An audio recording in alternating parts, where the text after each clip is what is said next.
शफीअना मुहम्मदनिल मुस्तफा सल्लल्लाहु तआला अलैहि वसल्लम। अम्मा बाद फ़क़द क़ाल अल्लाहु तआला फी शान हबीबिही व महबूबी व माशूकिही आमिरा व मुख़बिरा इन्नल्लाह व मलाइकतहू युसल्लूना अलन नबी या अय्युहल्लज़ीना आमनू सल्लू अलैहि व सल्लिमू तस्लीमा सल्लल्लाहु अलैहि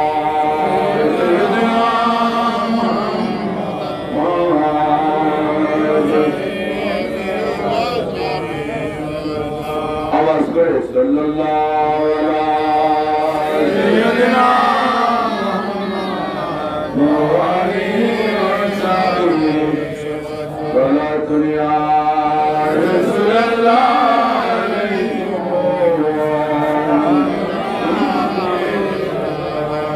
ये दरबार नबी है, ये अपनों को क्या कहना, यहाँ से हाथ आली कहीं भी जा ये नहीं करते। सलातुल्लाह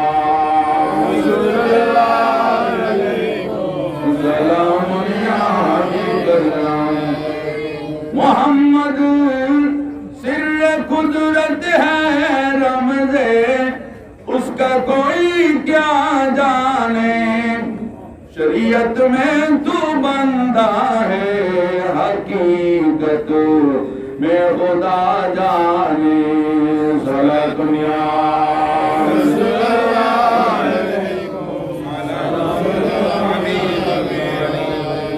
लिबासे आदमी पहना जहाने आदमी जाना, मुजम्मिल बन के आए थे तजल्ली बन के निकलेंगे। सलातुल्लाह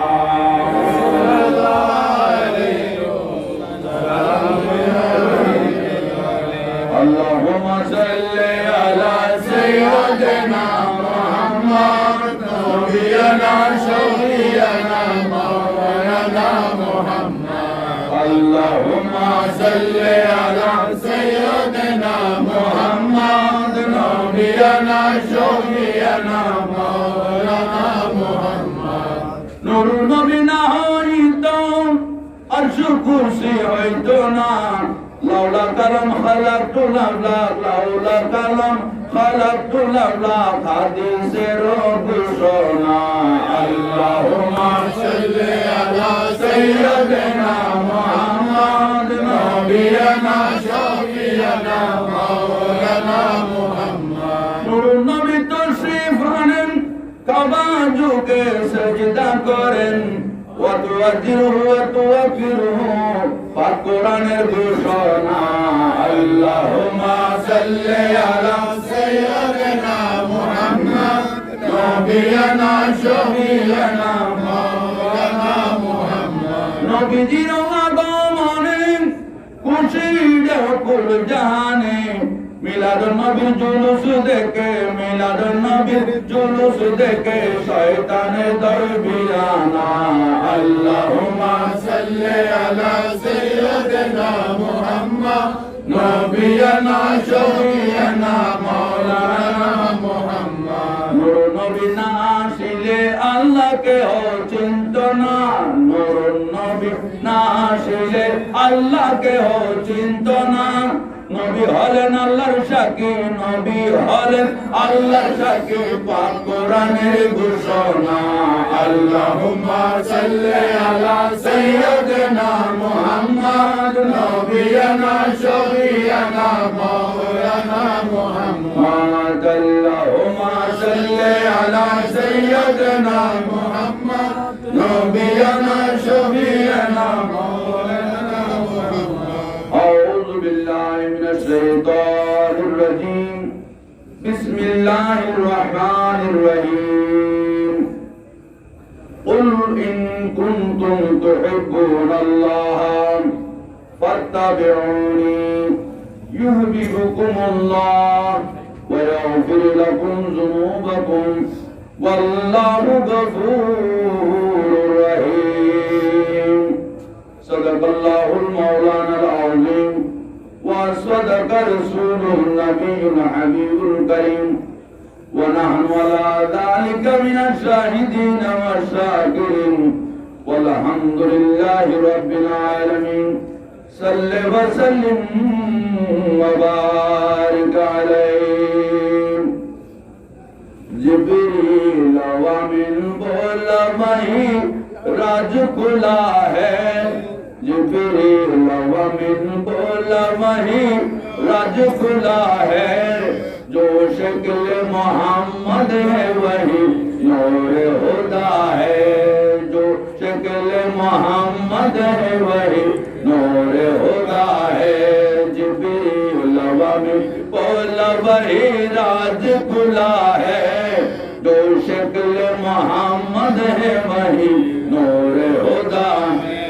अफलाक ज़मीन लौह कलम चांद सितारे, अफलाक ज़मीन लौह कलम चांद सितारे, हर चीज में है नूर मोहम्मद से नजारे, जो कुछ भी बना नूर मोहम्मद से बना है, जो कुछ भी बना नूर मोहम्मद से बना है, जो शक्ल मोहम्मद है वही नूर खुदा है।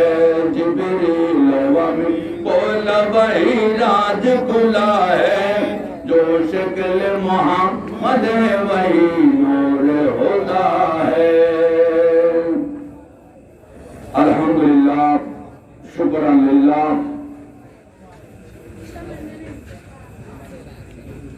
मोहम्मद अनवार हुसैन এবং মোহাম্মদ এনাম হুসাইন এর পরিবার বর্গের ব্যবস্থাপনায় পবিত্র জশ্নে জুলুসে ঈদে মিলাদুন নবী সাল্লাল্লাহু তাআলা আলাইহি ওয়াসাল্লামের আজুশান মাহফিলের সম্মানিত সভাপতি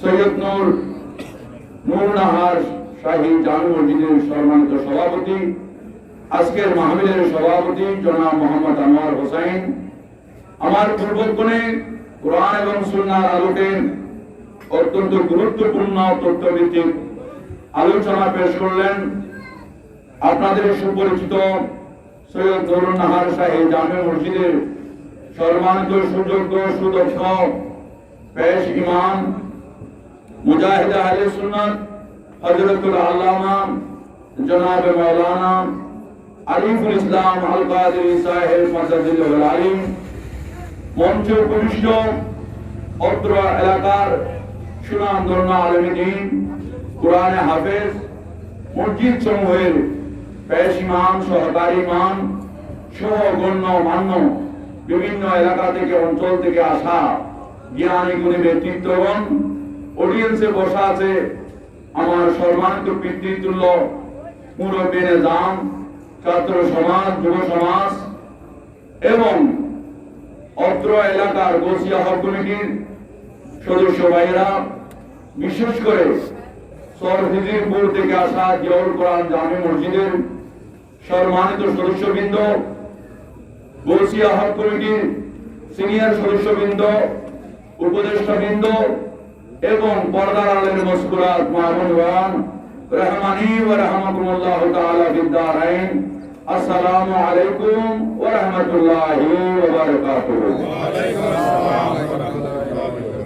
মহান আল্লাহর দরবারে শুকরিয়া আদায় করি যে রব্বুল আলামিন দয়া এবং মেহেরবানি করে এই পবিত্র রবিউল আউয়াল শরীফের তৃতীয় জুমার দিন গত রাত অত্যন্ত বরকতময় সময়, বরকতময় স্থানে আজ মুশান নুরানি মানি মাহফিলে আসার বসার কিছু বলার এবং শোনার তৌফিক হয়েছে।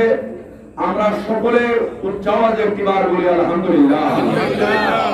সাথে তাহিয়াতুন নবী, নূরুন নবী, মুশকিল কুশা নবী, হাজত রওয়া নবী, জিন্দা নবী হুজুর সাইয়্যিদনা মুহাম্মদ রাসূলুল্লাহ সাল্লাল্লাহু তাআলা আলাইহি ওয়াসাল্লামের নূরানি কদমে বেহদ বেমিসাল শুকরিয়া সালাতু সালাম। যে নবীর সিলায় দ্বীন এবং ধর্ম পেয়েছি, কোরআন এবং হাদিস পেয়েছি, নামাজ রোজা হজ যাকাত পেয়েছি, সব চাইতে বড় নিয়ামত আমরা ঈমান পেয়েছি। উচ্চারণ বলুন আলহামদুলিল্লাহ। আল্লাহ জাল্লা শানুহু আমাদের সকলকে কবুল মঞ্জুর করুন, সবাই বলুন আমিন। আপনাদের কি কষ্ট হচ্ছে? মাহফিল সবে মাত্র শুরু হয়েছে। আমার পূর্বক্ষণে আপনাদের সুপরিচিত আলেম দ্বীন তিনি বয়ান করেছেন, আপনারা শুনেছেন। শুধু শুনলে হবে না, মনে রাখতে হবে, আমল করতে হবে। ঠিক কিনা বেশি? আমল ছাড়া কোন শোনার কোন দাম নাই। আমল যদি না থাকে শুনলে কোনো কাজে আসবে না। আমরা ইসলামের সব কিছু জানি কিন্তু কিছুই পালন করি না, কোনো কাজে আসবে না। এগুলোর জন্য আলাদা হাদিস রয়েছে। আল্লাহ রাসূল হাদিস শরীফের মধ্যে বলতেছেন সর্বপ্রথম বিশাল হাদিস, ওই আলেমের এলম আছে কিন্তু আমল নাই। ওই আলেমটা কি রকম? রাসূল সাল্লাল্লাহু আলাইহি ওয়াসাল্লাম বলতেছেন, মেঘ আসছে আকাশে, আকাশে মেঘ আসছে, আকাশ গর্জন করতেছে, গ্রুম গ্রুম, আকাশ গর্জন করে না? এগুলো আমরা ঠাডার বলি, ঠাডার করতেছে। আকাশ গর্জন করে, আওয়াজ করে, মেঘ আসে একটু কালো হয়ে গেছে, সূর্য দেখা যাচ্ছে না, রাতের মতন হয়ে গেল। আমরা মনে করছি বৃষ্টি আসবে, মুষলধারে বৃষ্টি আসবে, বাইরে সবকিছু ঘরের মধ্যে নিরাপদ জায়গায় নিয়ে গেলাম, আসলে বৃষ্টি হয়নি। বৃষ্টি ওই মেঘের কোনো দাম আছে? আল্লাহ রাসূল বলছেন মেঘ আসলো কিন্তু বৃষ্টি হয় নাই, সে মেঘের কোনো দাম নাই। ওই আলেমেরও কোনো দাম নাই যে আলেমের কাছে এলম আছে কিন্তু আমল নাই। তা আলেমের যদি এই অবস্থা হয়, ইমামের কি অবস্থা হবে? ইমামের যদি এই অবস্থা হয়, মুক্তাদির কি অবস্থা হবে? একটা দিয়ে বুঝিয়ে দিল, একটা দিয়ে বুঝিয়ে দিল। ইমাম ইমাম হওয়ার সত্ত্বেও, আলেম আলেম হওয়ার সত্ত্বেও যদি তার কাছে আমল না থাকে, সে আলেমের কোনো দাম ইসলামী স্টেজের মধ্যে নাই। আর মুক্তাদির কি অবস্থা হবে? এটা বুঝে নেওয়ার বিষয়। অনুরূপ শুনলাম, আমল করে নেন, শোনা মানে এলম। আপনি যা শুনেছেন আপনার এলম হয়ে গেছে। হুজুর যা বলেছেন খুবই গুরুত্বপূর্ণ কথা বলেছেন। আমি অনেক কিছু শিখেছি এখান থেকে, অনেক কিছু শিখে ফেলেছি, আপনারাও শিখেছেন মাশাআল্লাহ। কিন্তু শিখলাম, আমল করে নেন, কাজে আসবে না, কাজে আসবে না। শুনবো ওই উদ্দেশ্যে, শিখার উদ্দেশ্যে। কিসের উদ্দেশ্যে? আমরা তরিকত পন্থী ঠিক কিনা ঠিক? আপনারা বেশিরভাগ এখানে যা দেখতেছেন, চেহারা দেখতেছি, সবাই কিছু চিনা। আমার মসজিদ এলাকা থেকে যারা সর্বদিন করতে আসছে ওদেরকে চিনি, অনেকে তো চিনি না, চেহারা দেখা যাচ্ছে সবাই আপনারা তরিকতপন্থী ঠিক কিনা ঠিক? তরিকতপন্থী বাইরের আলাদা কিছু আমার দায়িত্ব আছে, আলাদা কিছু। আপনি এটা নিয়ে নিয়েছেন দায়িত্বটা, আপনার দায়িত্বটা ছিল না, আপনি নিজে নিয়ে নিয়েছেন। আপনাকে দেওয়া হয়েছে একটা বস্তা আপনার মাথার উপর, আপনি বলছেন আরেকটা দেন। বস্তা একটা দেওয়া হয়েছে আপনাকে নিয়ে যাওয়ার জন্য, বাজার নিয়ে যাওয়ার জন্য। আপনি বলছেন আমি পারবো, আরেকটা দেন, আমি আরেকটা তুলে দিলাম। এখন মালিক আপনার মাথার উপর আরেকটা বস্তা তুলে দিল। যখন দুইটা বস্তা আপনি নিজ দায়িত্বে নিয়ে নিলেন, এই দুইটা বস্তা আপনাকে বাজার পর্যন্ত পৌঁছাতে হবে। ঠিক কি না? যদি কোনো জায়গায় অ্যাক্সিডেন্ট করেন, কোনো জায়গায় ফেলে দেন, নষ্ট করেন, মালিক আপনার সাথে বেশি রাগ করবে। আমি তো তোমাকে দুইটা দিয়ে নাই, দিছিলাম একটা, নিরাপদে নিয়ে যেতে পারতে, তুমি দুইটা নিলে কেন? তুমি নিজে নিলা, নিজে নষ্ট করছো, আমার সম্পদ নষ্ট করছো, জবাব দাও। দিতে হবে কিনা? জবাব দিতে হবে। মাসিক মাইনা থেকে কাটা যাবে। কেন কাটা যাবে? আমি নিজ দায়িত্বে নিলাম। তরিকত হচ্ছে সেরকম একটা জিনিস। কাউকে এই তরিকত এমনিতে দেওয়া হয় না, শরীয়তের জবরদস্তি আছে। শরীয়ত যে ইসলাম গ্রহণ করবে, সাথে শরীয়ত তার উপর একেবারে ফরজ আইন হয়ে গেছে। শরীয়তের প্রত্যেকটা জিনিস মানতে হবে, নামাজ পড়তে হবে, রোজা রাখতে হবে, টাকা থাকলে হজ যাকাত আদায় করতে হবে। এগুলো বাধ্যগত, এদিক ওদিক করা যাবে না, না বলা যাবে না। অস্বীকার করলেই আপনি মুসলিম, অস্বীকার করলেই কাফের। কিন্তু এর উপরে তরিকত, হাকিকত, মারিফত আছে কি নেই? এগুলো কিন্তু জবরদস্তি আপনাকে মাথার উপর তুলে দেওয়া হয় নাই। আমি বললাম আমি পারবো, তবে নিয়ে নাও। যখন পারবো নাও, এখন যদি বলি পারবো না, তখন আর হবে না, তখন চাকরিচ্যুত করা হবে। তখন কি করা হবে? চাকরিচ্যুত করা হবে। এটা হচ্ছে তরিকত। কিন্তু তরিকতের মাধ্যমে যদি শরীয়ত পালন করতে পারেন, এটার আলাদা একটা মজা, এটার স্বাদ আলাদা। ঠিক কিনা বেটি? এটার স্বাদে আলাদা। মুরগির মাংস আমরা খাই কি খাই না? ভুনে খান, একটা আলাদা একটা স্বাদ আছে। আপনি রান্না করে খান, এটা আরেকটা স্বাদ আছে। একটু বসা বসা চুল দিয়ে খান, এটা আরেকটা স্বাদ আছে। আছে কি নেই? আবার আরেকটা আছে মুরগির রোস্ট। এটা বিশেষ পদ্ধতিতে, বর্তমান সময়ে বিশেষ পদ্ধতিতে ভাজা হয়। এখানে কিছু পুর দেওয়া হয় আলাদা। ওইটা যদি আপনি বাজেন, এটার টেস্ট আরো পাবেন। কিন্তু জিনিস একটাই মুরগি। আপনি ছাইভাবে স্বাদ পাবেন। এটা আপনি শরীয়তের স্বাদ ছাইভাবে পাবেন। শরীয়ত যদি যান, শরীয়তকে যদি তরিকতের মাধ্যমে শরীয়ত পালন করেন, একটা মজা পাবেন। শরীয়তকে যদি হাকিকতের মাধ্যমে যদি পালন করেন, আরেকটা মজা পাবেন। শরীয়তকে যদি মারফাতের মাধ্যমে যদি পালন করেন, আরেকটা মজা পাবেন। শরীয়তের আলাদা কিন্তু একটা স্বাদ আছে। শরীয়তের আলাদা একটা স্বাদ আছে, মজা আছে। তরিকতপন্থী হচ্ছে এরকম একটা জিনিস। এই জন্য তরিকতপন্থীরা বিশৃঙ্খল হতে পারবে না, উচ্ছৃঙ্খল হতে পারবে না, বেলাইন হতে পারবে না, এদিক ওদিক করতে পারবে না। তাদের একটা নির্দেশনা আছে, আছে কি নাই? আমাদের একটা গাইডলাইন আছে কি নাই? আমাদেরকে আমাদের মসজিদের পক্ষ থেকে কিছু গাইডলাইন আছে, আছে কি নাই? সেই গাইডলাইনের মধ্যে আপনাকে সব কিছু করতে হবে। আপনি ঘরের মধ্যে একটা আয়োজন করবেন, এই আয়োজনটার জন্য আমার মসজিদের একটা গাইডলাইন আছে, আছে কি নাই? মাহফিল করবেন, মাহফিলের একটা গাইডলাইন আছে, আছে কি নাই? পরিবার পরিচালনা করবেন, গাইডলাইন আছে, শরীয়তের আছে, তরিকতের আছে। প্রত্যেকটা জিনিস মেনে যদি আপনি করতে পারেন, আপনার প্রত্যেকটা কাজ 100 আপনি সাকসেস হয়ে যাবেন। এই জন্য আমাদেরকে তরিকতপন্থী আমরা যারা, আমরা মাশাআল্লাহ, আমরা ভাগ্যবান। আলহামদুলিল্লাহ, আমরা শুকরিয়া আদায় করি আল্লাহর দরবারে। আল্লাহ আমাদেরকে সুযোগ দিয়েছেন, সহযোগিতা করেছেন, তৌফিক দিয়েছেন। আল্লাহ রাসূলের ফয়সালা বরকত হয়েছে বলেই আমরা তরিকতপন্থী হতে পেরেছি। আলহামদুলিল্লাহ। আপনি ইচ্ছা করলে হওয়া যায়, ইচ্ছা করলে হওয়া যায়? হওয়া যায় না। হওয়া যায় না কেন? এটা ঈদে মিলাদুন নবীর মাহফিলের জন্য আমি ব্যাপক আলোচনা আনতেছি না। ঈদে মিলাদুন নবী সম্পর্কে আলোচনা করব। এখানে আমি সর্বপ্রথম একটা আয়াত কারিমা তেলাওয়াত করেছি। এখানে আয়াতের মধ্যে বলা হচ্ছে, কুল ইয়া রাসূলুল্লাহ সাল্লাল্লাহু আলাইহি ওয়াসাল্লাম, আপনি বলুন, ইন কুনতুম তুহিব্বুনাল্লাহ, যদি তোমরা আল্লাহকে ভালোবাসতে চাও। কাকে ভালোবাসতে চাও? আল্লাহকে। আমরা আল্লাহকে ভালোবাসি কিনা? আমরা না শুধু মুসলমানরা, শুধু অমুসলিমরাও আল্লাহকে ভালোবাসে। আপনি আমাদের পাশে যদি হিন্দু কোনো মহল্লা থেকে থাকে, ওদেরকে জিজ্ঞেস করবেন, ভাই তোমরা কি সৃষ্টিকর্তাকে মানো? এরা বলবে মানি। সৃষ্টিকর্তাকে হিন্দু ভাইরা মানে, খ্রিস্টানরা মানে, ইহুদিরা মানে। পৃথিবীর মধ্যে অনেক জাতি, অনেক প্রজাতি, অনেক ধর্মাবলম্বী আছে, হাজার হাজার ধর্ম আছে পৃথিবীর জমিনে। অসংখ্য ধর্ম সম্পর্কে আমাদের কোনো ধারণা নাই, পরিচয় নাই। আমরা কয়েকটা ধর্ম সম্পর্কে জানি শুধুমাত্র হাতের আঙ্গুলের মতো। কিন্তু এই হাতের আঙ্গুল 5টা হলেও 5 লক্ষের উপরে ধর্ম আছে দুনিয়ার জমিনে। অসংখ্য ধর্ম সম্পর্কে আমরা অবগত নই। কিন্তু সমস্ত ধর্মাবলম্বীরা সৃষ্টিকর্তাকে মানে। মক্কার জমিনে যখন আল্লাহ রাসূল কালেমার দাওয়াত দিচ্ছিলেন, লা ইলাহা ইল্লাল্লাহ মুহাম্মাদুর রাসূলুল্লাহ সাল্লাল্লাহু আলাইহি ওয়াসাল্লাম, মক্কার জমিনের মানুষেরা বলল, লা ইলাহা ইল্লাল্লাহ, এটা চিনি আমরা, এটা আমরা চিনি, এটা সম্পর্কে আমার ধারণা আছে, এটা সম্পর্কে আমাদের পরিচিত আছে। আল্লাহকে আমরা ভালোবাসি, আল্লাহকে আমরা জানি, চিনি। পাশে মুহাম্মদুর রাসূলুল্লাহ কেন যোগ করে দিয়া? আল্লাহ রাসূল বলতেন, এটা আমি যোগ করে নাই, এটা আমার আল্লাহ যোগ করেছেন। এটা আমার আল্লাহর পক্ষ থেকে যোগ করা, এটা আমি করি নাই। এটা যখন দুনিয়া হয় নাই, তোমরা হয় নাই, জমিন ছিল না, আসমান ছিল না, সূর্য ছিল না, নক্ষত্র ছিল না, গাছপালা ছিল না, পানি ছিল না, কিছুই ছিল না, শুধুমাত্র আমার লা ইলাহা ইল্লাল্লাহ ছিল। সেই সময় যখন আল্লাহ নিজ কুদরতের নূর থেকে, হাজ্জাতান মিন নূরি, আমার নূর থেকে, আমার আল্লাহর নূর থেকে যখন আমি রাসূলের নূরকে কুনি মুহাম্মদ বললেন, আমি মুহাম্মদ হয়ে গেলাম। এরপরে সেই কালেমা তৈরি হয়ে গেছে। সুবহানাল্লাহ।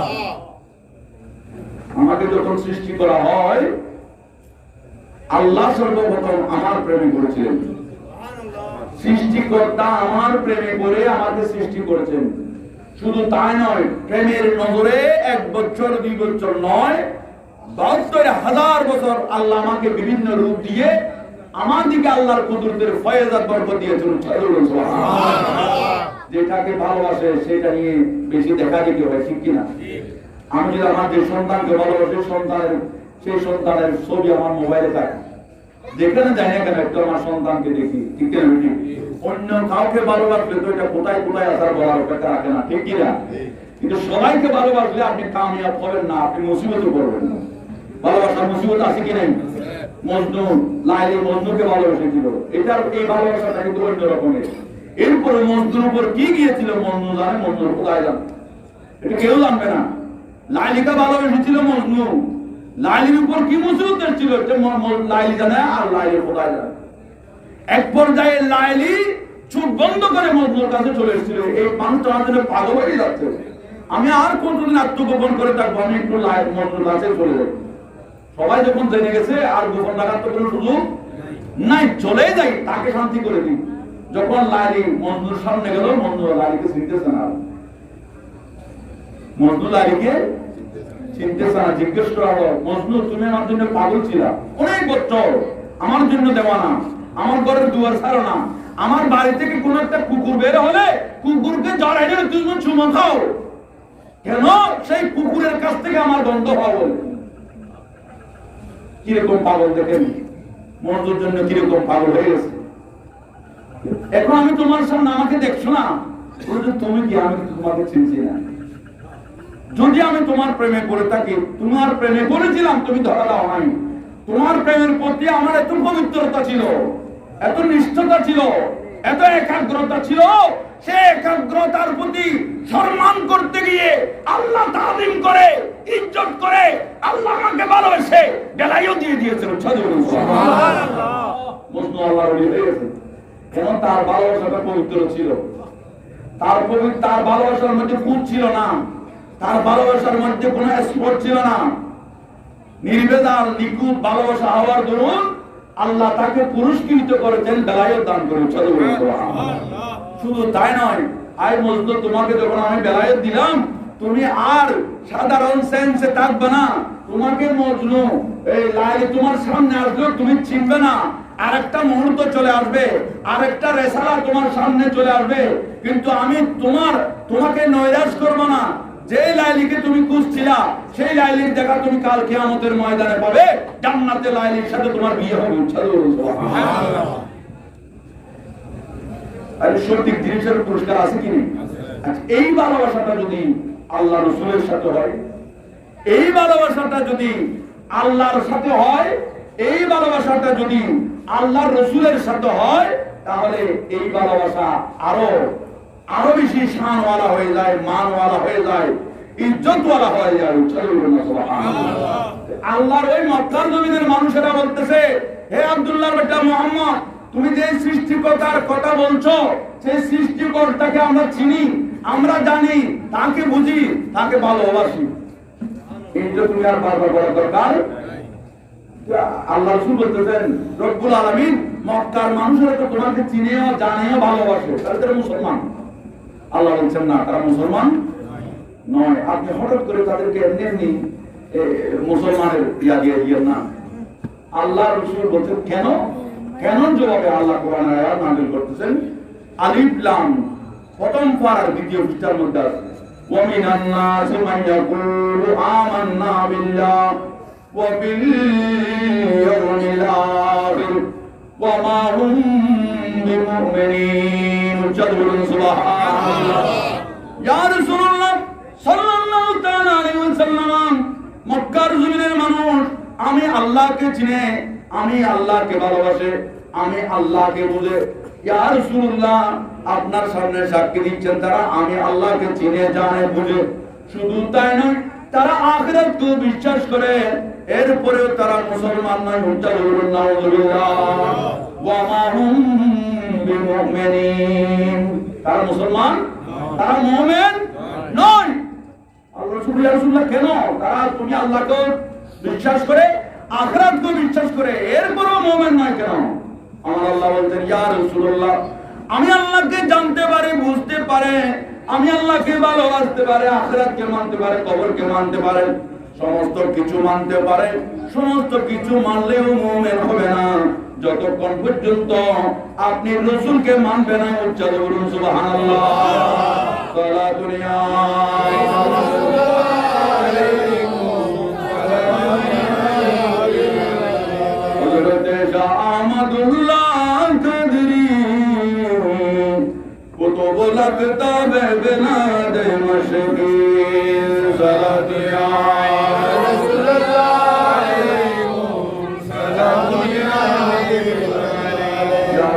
তারা মুমিন নয়, কারণ তারা সবকিছু মানে, সবকিছু জানে, সবকিছু বুঝে, সকল কিছুকে সম্মান করে, কিন্তু আপনি রাসূলকে জানে না। উচ্চারণ করুন সুবহানাল্লাহ।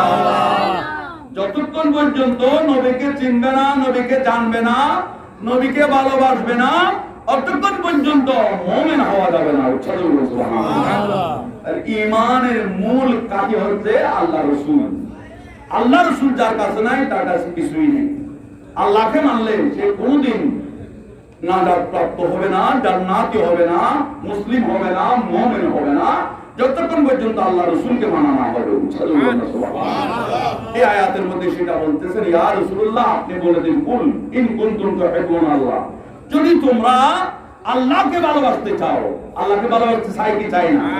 সবাই আল্লাহকে ভালোবাসতে চায়, কিন্তু কথা হচ্ছে আল্লাহ কাকে ভালোবাসে? আল্লাহকে আমি ভালোবাসি, কিন্তু আল্লাহ তোমাকে ভালোবাসে না। তাহলে কোন কাজ হলো? একটা থেকে তালি বাজবে, একটা ছেলে একটা মেয়েকে ভালোবাসে, ভালোবাসি কিনা?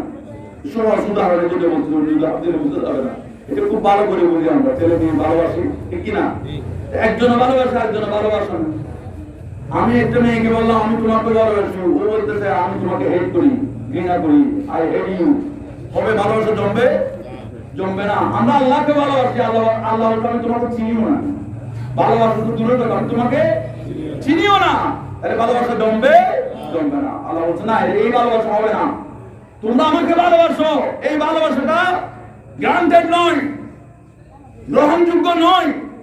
আল্লাহ কখন গ্রহণযোগ্য হবে? আল্লাহ এটাই বলতেছে, আল্লাহ জগতে আমাকে ভালোবাসে। এটা আমি অনেক জায়গায় বলেছি। সুলতান বাজিদ গোস্বামী রহমতুল্লাহকে যখন দাফন করা হয়, দাফনের পর কে আসে? মনকিন্নকে সওয়াল জবাব করার জন্য আসে। মনকিন্নকে এসে বলতেছে মান রব্বুকা। তখন সুলতান বাজিদ ঘুমেছিল। যারা আল্লাহওয়ালা নেককার মুমিন বান্দা হবে তারা কবরের মধ্যে ঘুমাবে। কি হবে? ঘুমাবে। মনকিন্নকির যখন আসবে পায়ের বৃদ্ধাঙ্গুলের উপর দাঁড়াবে। মনকিন্নকি যখন দাঁড়াবে তখন ওই মানুষের হোশ আসবে। কি আসবে? কথা কি বুঝাচ্ছে? সবাই মরতে হবে, বললো না সে জায়গা তো মাও। কবরের মধ্যে কি হবে, প্রাথমিক অবস্থা কি জানা দরকার আছে কি নেই? জেনে নেন, প্রস্তুতি নেন কবরের জন্য। এই দুনিয়াটা হচ্ছে কবরের প্রস্তুতিকে ভালো প্রস্তুতি নিতে পারলে কবরের মধ্যে আপনি বাহাদুরি করবেন, রাজত্ব করবেন। যে রাজত্ব আমরা দুনিয়ার জমিনে দেখায়, বাহাদুরি দেখায়, শান দেখায়, ওই শান বা দুনিয়ার শান কোন শান নয়, কবরের শান হচ্ছে আসল শান। এগুলো শিখতে হবে আল্লাহর ওলিদের কাছ থেকে, গৌসুল আজম মাঝভান্ডারের কাছ থেকে। কেন চিনলে না রে মন গৌসুল আজম মাঝভান্ডারি মৌলানা কে মোহনে, কেন চিনলে না রে মন গৌসুল আজম মাঝভান্ডারি মৌলানা কে মন। গৌসুল আজম মাঝভান্ডারি, গৌসুল আজম মাঝভান্ডারি মৌলানা কে মন, কেন চিনলে না রে মন গৌসুল আজম মাঝভান্ডারি মৌলানা কে মন। সালাতুন ইয়া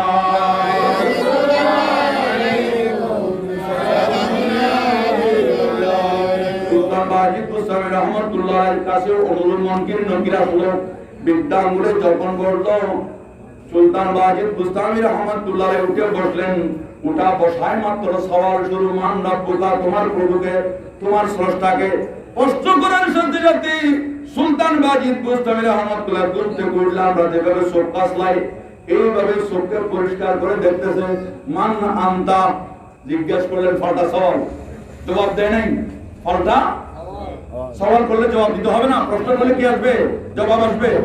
প্রশ্ন করলে কি প্রশ্ন আসে? উল্টা হয়ে গেল না? আর কবরের মধ্যে তো মনিয়তের কোনো অধিকার শক্তি কোনো কিছুই নাই সওয়াল করার, উত্তর দিতে হবে। পরীক্ষার হলে গিয়ে কি আমরা প্রশ্ন করি না উত্তর লিখি? পরীক্ষার হলে গিয়ে আমাকে উত্তরে লিখতে হবে, প্রশ্ন করার কোনো সুযোগ নাই। যা করার ক্লাসে করতে হবে টিচারকে। এখানে টিচার থাকবে কিন্তু সওয়াল করা চলবে না, উত্তরে লিখতে হবে। এই কোন ব্যক্তি খবরে এসে উল্টা সওয়াল করে বসলো।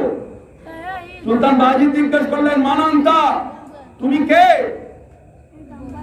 আমি কে মানি? এই ফেরেশতার কাছে যে লক্ষ লক্ষ কোটি কোটি বছর যাবত খবরের মধ্যে ডেলি কয়েক লক্ষ কোটি খবরের মধ্যে আমরা যাচ্ছি, জিজ্ঞেস করে আমরা বুঝা উল্টা প্রশ্নের উত্তর আসে, উত্তর না দিতে পারলে দামাদম শুরু হয়ে যায়, জাহান্নামের গর্ত হয়ে যায়, সবকিছু ভিড়ভাট হয়ে যায়। এরকম হয়, উল্টা প্রশ্ন করতে তো কোনো নিয়মকে দেখি নাই। এটা করতে কারলো জবাব দাও, তোমরা কে? শুনে বলতেছে আমরা মনকির এবং নকির। এখানে কি? এখানে কি মানে কি? এগুলো তো আমাদের ডিউটি। বলে জানা এখানে কিসের ডিউটি? আমি এখানে ঘুমাচ্ছি, আমার ঘরে ঢুকতে গেলে অনুমতি লাগে, কি জানো না? একজনের ঘরে আরেকজন ঢুকতে গেলে কি লাগে? অনুমতি লাগে। মেশকাত শরীফের হাদিস, যদি আপনি কারো ঘরে যান, কারো বাড়িতে যান, হুট করে আপনি ঘরে ঢুকতে পারবেন না। আপনাকে ঘরের দরওয়াজার ডান পাশে গিয়ে দাঁড়াতে হবে। দরওয়াজার সোজা দাঁড়ানো নিষেধ আছে আল্লাহ রাসূলের। ডান পাশে গিয়ে দাঁড়াবেন, দাঁড়িয়ে সালাম দিবেন, আসসালামু আলাইকুম ওয়া রাহমাতুল্লাহ, আসসালামু আলাইকুম ওয়া রাহমাতুল্লাহ, আসসালামু আলাইকুম ওয়া রাহমাতুল্লাহ। জবাব এক সালামের মধ্যে জবাব আসবে, আসে নাই দ্বিতীয় সালাম দিবেন, আসে নাই তৃতীয় সালাম দিবেন, আসে নাই আপনি ওখান থেকে চলে আসবেন, ঘরে ঢুকতে পারবেন না। যদি আপনি তৃতীয় সালামের পরেও যদি ওয়া আলাইকুম আসসালাম এরকম যদি শব্দ পান, তার মানে আপনাকে অনুমতি দেওয়া হয়েছে ঘরে ঢোকার জন্য। তখন পরিচয় জিজ্ঞেস করে আপনি ঘরে ঢুকতে পারবেন। এই ওয়াজ করতেছেন কে? সুলতান আল আরবিন বাজিদ বুস্তামি রাহমাতুল্লাহ। খবরের মধ্যে মনকির এবং নকিরকে। মনকির নকির বললেন, এগুলা এত ওয়াজ তো শোনার আমাদের সময় নেই, আমরা তো ওয়াজ শুনি না। ওয়াজ করিও না, ওয়াজ শুনিও। আল্লাহ আমাদেরকে ডিউটি দিয়েছেন, তিনটে প্রশ্ন মুখস্থ করে দিয়েছেন, এগুলো জিজ্ঞেস করার জন্য। এটার উত্তর এটা দিলে হ্যাঁ, এটার উত্তর এটা দিলে হ্যাঁ, আর যদি না হয় অন্যদেরকে ফাওয়ালা করে দিবা, আজাব শুরু হয়ে যাবে। এটুকু তো আমরা বুঝি না, বুঝতে হবে। আদম আলাইহিস সালামকে যখন সৃষ্টি করা হচ্ছে, তোমরা বাধা দিয়েছিলে, তোমরা বলেছিলে আমরা মারামারি করবো, কাটাকাটি করবো, দুনিয়াতে ঝগড়া করবো, ফসাদ করবো, আল্লাহ বানাইও না আদম, আমরা কি তোমার ইবাদত করছি, তোমরা বলো নাই? বলেছি তো, কেন বলছো বলো, জবাব দাও, কেন আমাদেরকে সৃষ্টি করতে মানা করেছো?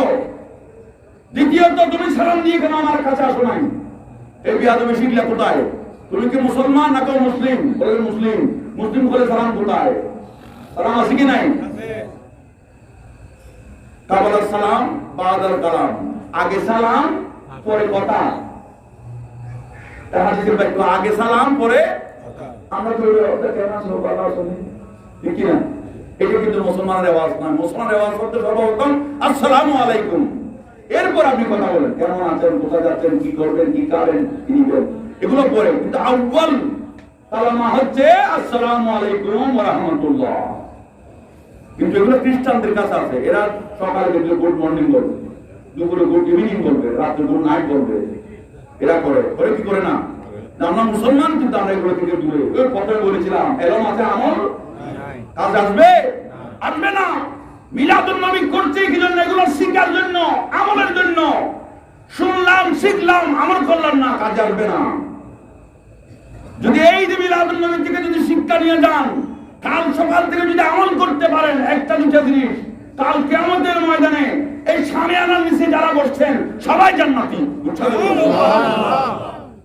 এই মিলাদ এগুলার অনেক গুরুত্ব, অনেক মাকাম রয়েছে, অনেক ফয়জাত রয়েছে, এগুলো অনেক ভারী জিনিস, কিমত অনেক ভারী। দেখতেছি না আমরা, যদি সঠিকভাবে, সঠিক নিয়মে, সঠিক পদ্ধতিতে করতে জানি, আমল করতে জানি, এই একটা মাহফিলে বসছেন যথেষ্ট। এটাই হয়ে যাবে না জাতের জরিয়া। আলহামদুলিল্লাহ, আল্লাহ আমাদেরকে বুঝার তৌফিক দিন, সবাই বলুন আমিন। আল্লাহুম্মা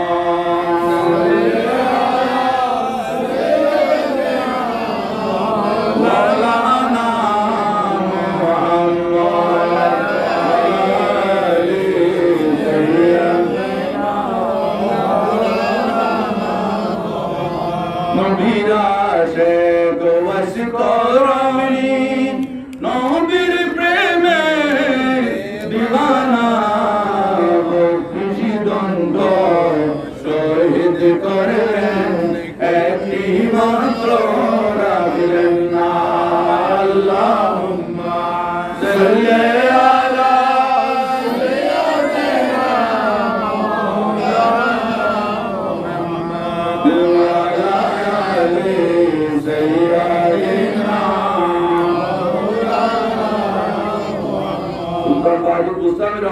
বললেন আমাকে সালাম দাও নাই, সর্বপ্রথম দূর সত্ত্বে এখানে ঢুকার সময় সালাম দাও নাই। দ্বিতীয়ত হচ্ছে আল্লাহকে তোমরা বাঁধা দিয়েছিলে মানুষকে না বানানোর জন্য। আর তৃতীয়ত হচ্ছে আমি ঘুমাচ্ছিলাম আরামের ঘুম। দুনিয়াতে একটা রাত ঘুমাইনি, একটা ঘন্টা ঘুমাইনি, দিনের মধ্যে ঘুমাইনি। মানুষ আসতো আমার কাছে দোয়ার জন্য, দয়ার জন্য, সারা রাত আল্লাহর ইবাদতে কাটিয়ে দিতাম আল্লাহকে রাজি করার জন্য। আমার চোখে ঘুম ছিল না, পেটের মধ্যে খাবার ছিল না। আমি অনেক কষ্ট করেছি, রিয়াজত করেছি, কবরে এসে একটু ঘুমানোর জন্য। আমার ঘুম কেন তুমি নষ্ট করলা? এই 3 অপরাধে তোমাদেরকে অ্যারেস্ট করা হলো। চলো বলুন সুবহানাল্লাহ। তোমরা অ্যারেস্ট, বন্দী তোমরা, খবরদার লড়তে পারবে না, সরতে পারবে না। কি মুসিবত বললাম, আমরা আযাব দিই, উল্টা আযাব আমাদের উপর। ক্ষমতা আছে কি নাই? দিল কে? আল্লাহ। আল্লাহকে রাজি করতে জানলে, আল্লাহকে খুশি করতে পারলে দুনিয়ায় নয় কবরে আপনার বাহাদুরি চলবে। অসাধ্যকে সাধন করা যায়, অবাধ্যকে বাধ্য করা যায়। যেটা অন্য সাধারণ মানুষরা বলে নো নেভার, কখনো সম্ভব নয়, ওলি আল্লাহদের দ্বারা সেটা সম্ভব। আপনারা জানেন হযরত সুলাইমান বাদশা যিনি নবী ছিলেন, তিনি বিলকিসের আসন আনতে যাচ্ছে। বিলকিস একটা জিন, জিন জাত, জিনের সর্দার, জিনের রানী। একটা দেশ, একটা বিশাল একটা দেশকে সে শাসন করতেছে একজন জিন, জিন্নাত নারী। তাকে রানী বলা হতো, রানী বিলকিস, রানী বিলকিস। তার আসন মানে কুরসির কিরকম চেয়ার আর কি, কিন্তু এত বড় না। এটা কত বড়? এটা কত বড়? অনেক বড়, একটা গ্রাম সমতুল্য তার আসনটা ছিল। হীরা জহরতের, গাছের না, রেক্সিনের না। ওই তখনকার যুগে যদি আসনটা নিয়ে আসা যায় তার ক্ষমতা চলে যায়। আসনটা যদি কেউ বসে যায় ক্ষমতা, সেটার ক্ষমতা বসতে পারে না। এক সময় এরকম রেওয়াজ ছিল। আপনারা সিরিয়াল দেখতেছেন, বাদশা সুলাইমানের সিরিয়াল দেখতেছেন। এখন বাদশা সুলাইমান যদি কোনো জায়গায় যুদ্ধে জিহাদে যায়, ওই আসনটা পাহারা দেওয়ার জন্য কয়েকজন প্রহরীকে এবং একজন নাবালক অলাদ হলেও ওই আসনে রেখে যায়, যাতে করে কেউ দখল করতে না পারে। সুলাইমান বাদশা বললেন, কে আসো? রানী বিলকিসের কুরসিটা এনে দিতে হবে একেবারে চোখের পলকের চোখে। কে পারবে? সুলাইমান আলাইহিস সালামের সামনে তো অসংখ্য জিন্নাত ছিল, তার অনেক উম্মত ছিল জিন্নাত। জিন্নাত থাকতো তার বৈঠকের মধ্যে মাহফিলের মতো। একটা জিন বলতেছে, হুজুর আমি আনতে পারবো, তো একটু সময় লাগবে। একটু সময় বলে না, সময় দেওয়া যাবে না, চোখের পলকের চোখে আনতে হবে। হঠাৎ করে একজন সুলাইমান আলাইহিস সালামের একজন সাহাবী, আল্লাহর ওলি দাঁড়িয়ে গেলেন, বললেন, হুজুর আমি পারবো, 1 সেকেন্ডও লাগবে না। সুবহানাল্লাহ।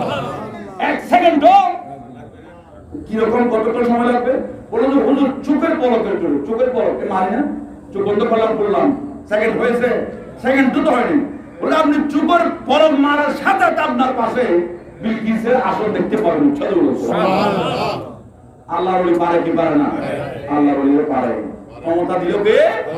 আল্লাহ। ক্ষমতা পেল কিভাবে? আল্লাহ রাসূলের শরীয়ত মেনে, আল্লাহ রাসূলের তরিকত মানে, হাকিকত মারিফত মেনে অর্জন করেছেন।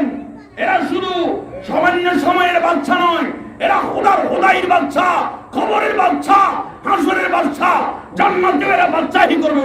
সুবহানাল্লাহ। এই জন্য সাহিত্য বাবা জানের একটা লক্ষণ করছে বিশ্ব বলি। কি বলি? এটা অনেকে অপব্যাখ্যা করে, না বুঝে অনেকে অপব্যাখ্যা করে। সঠিকভাবে বুঝতে হবে শাব্দিক শব্দগুলা, এমনি বললে হবে না, অস্বীকার করলে হবে না। আমি যদি আপনি অস্বীকার করেন, অস্বীকারের যুক্তি দেখান, কোন অ্যাঙ্গেলে আপনি অস্বীকার করতেছেন। অস্বীকার করা কারা করে জানেন? যারা সাহিত্য বাবা জানের বেলায়েতের এত সম্পর্কে অবগত নয়। তার বেলায়েতি ক্ষমতায় তুচ্ছ মাথামে মুর্দাকে জিন্দা করতেন ঈসা আলাইহিস সালাম, আর কোন নবীর ক্ষমতা ছিল না সেই মর্যাদাটা। এক এক নবীকে এক এক মর্যাদা দিয়েছেন। ঈসা আলাইহিস সালামের মর্যাদা ছিল মৃতকে জীবিত করা। আমার রাসূলের তাহাদীস, আমার উম্মতদের মধ্যে এমন কেউ এমন হবে বনি ইসরাইলের নবীদের চেয়েও বেশি ক্ষমতাসীন হবে। সেই বাবা আমার মৃতকে জীবিত করছেন। আমি গত কয়েক জুমায় নাকি কোন একটা মাহফিলে বলেছিলাম, সেই বাবা আমার মৃতকে জীবিত করেছেন। বাবা ভান্ডারী কেবলায়ে কাবা আলম মৃতকে জীবিত করেছেন। গৌসুল আজম মেজবান্ডারী মৃতকে জীবিত করেছেন। খাজা গরিবে নওয়াজ মৃতকে জীবিত করেছেন। শাহজালাল ইয়ামানি মৃতকে জীবিত করেছেন। শাহে আমানত মৃতকে জীবিত করেছেন। পীরান পীর দস্তগীর মৃতকে জীবিত করেছেন। উচ্চাবাদ দিয়ে বলেন সুবহানাল্লাহ। নারে তাকবীর, আল্লাহু আকবার, নারে রিসালাত, নারে গাউসিয়া, গৌসুল আজম মেজবান্ডারী, মাওলানা হুজুর মেজবান্ডারী। তাহলে যেটা মুজিজা ছিল নবীর, সেই ক্ষমতা আখেরি জমানার নবীর উম্মতের। সুবহানাল্লাহ। সেই মাকামিয়তে যখন মাকামটা বুঝবেন, বিশ্বলি বলাটা ওনার শানের জন্য আরো কম হবে। আর শব্দগুলো আমরা জানি বলে বলতে পারতেছি না, ওনার শান আরো। দেওয়ানাজি যখন রচনা করেন ইমাম শেরে বাংলা আল কাদির রাহমাতুল্লাহ আলাইহি, এই কসিদাগুলো যখন ওসিয়ে গৌসুল আজম দেওয়ার হোসেন মেজবান্ডারী রাহমাতুল্লাহ হাতে দেন, হুজুর আমি গৌসুল আজম মেজবান্ডারী হযরত কিবলায়ে কাবা আলম বাবান্ডারী কিবলায়ে কাবা আলমের শানে কিছু তাজকিরা লিখেছি, আপনি একটু চোখ দেন। যখন ওসিয়ে গৌসুল আজম এগুলো পড়লেন, তাজদুবু দাবদস্তে সরওয়ার পয়গম্বরান এক নাহাদা বরসরে শাহ আহমদুল্লাহ বেগুমা মারহাবা ইয়া মারহাবা ইয়া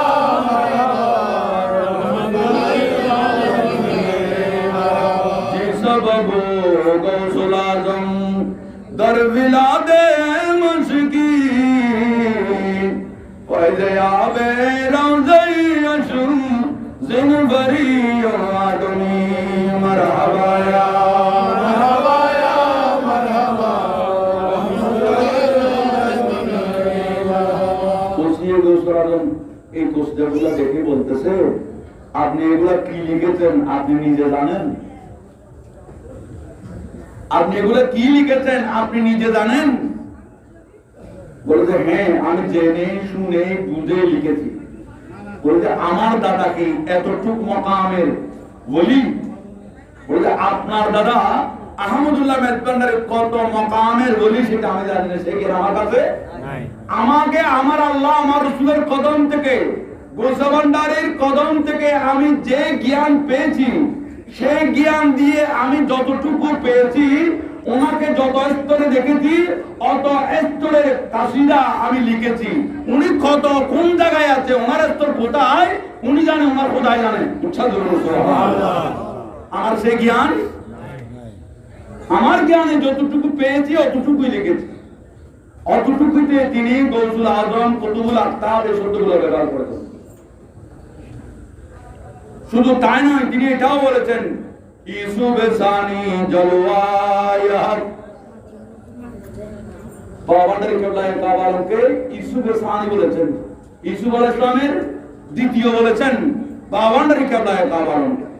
বললেন বাবাজান কিবলায়ে কাবা আলম কি ইউসুফ আলাইহিস সালামের সেই মাকামের স্তরে, এটা তো বুঝতি না। ইমাম শরীফুল্লাহ বলতেন ওনার স্তরে কতটুকু আমি জানি না, কিন্তু আমি দেখেছি বাবান্ডারী কিবলায়ে কাবা আলমের বেলায়েত ইউসুফ আলাইহিস সালামের নবুয়তের তাওয়াজ্জু। সুবহানাল্লাহ। শুধু তাই নয়, বাবান্ডারী কিবলায়ে কাবা আলমকে যদি আখির জামানার কোন নবীর উম্মত যদি দেখে, বরঞ্চ সেই ইউসুফ আলাইহিস সালামকে দেখেছেন। সুবহানাল্লাহ। তিনি ছিলেন নূরের পুতলা। তিনি কি ছিলেন? নূরের পুতলা। এই নূরের পুতলা নিয়ে একটা কালামত আছে কি? এগুলো হচ্ছে প্রেমের কথা। আপনারা তরিকত পন্থীর জন্য দুই একটা একটু শর্টকাট করে বলতেছি যে অসাধ্যকে সাধ্য করতে পারে আল্লাহর ওলিগণ। সুলাইমান আলাইহিস সালামের আল্লাহর ওলি জিনে যেটা পারে নাই, সুলাইমান আলাইহিস সালামের সাহাবী চোখের পলকের চুটে সুলাইমান আলাইহিস সালামের ডান পাশে কুরসি এনে দিয়েছেন। সুবহানাল্লাহ। আজ এখানে একটা প্রশ্ন, সুলাইমান আলাইহিস সালাম এদেরকে বলতেন তোমরা কে পারবে কে পারবে কে পারবে। সুলাইমান আলাইহিস সালাম নিজে পারেন না, উনি তো নবী। ওলির ক্ষমতা বেশি নাকি নবীর ক্ষমতা বেশি? জিনের ক্ষমতা বেশি নাকি ওলির ক্ষমতা বেশি? ওলির ক্ষমতা বেশি, এর জন্য জিনে পারে না, ওলি পারছে। ওলির ক্ষমতা যদি নবীর ক্ষমতা বেশি হয়, সুলাইমান আলাইহিস সালাম ওলি দিয়ে কেন করালেন কাজটা? এখানে হিকমত আছে কি নেই? বিশাল হিকমত। এগুলাকে বলা হয় মারিফাত, এগুলাকে বলা হয় আপনাকে ভিতর থেকে রস নির্যাস বের করে আনতে হবে, তাহলে আপনি কোরআনের মজা পাবেন। কোরআনের উপরে শাব্দিক অর্থ দিয়ে আপনি কোরআনের মজা পাবেন না, স্বাদ পাবেন না। কোরআনের মজা বুঝতে গেলে আপনাকে একেবারে ভিতর থেকে নিয়ে আসতে হবে। সেই ভিতর থেকে নিয়ে আসার জন্যই আপনাকে তরিকতপন্থী হতে হবে। আমার বলছো আজমের ভান্ডারের কদরে যেতে হবে।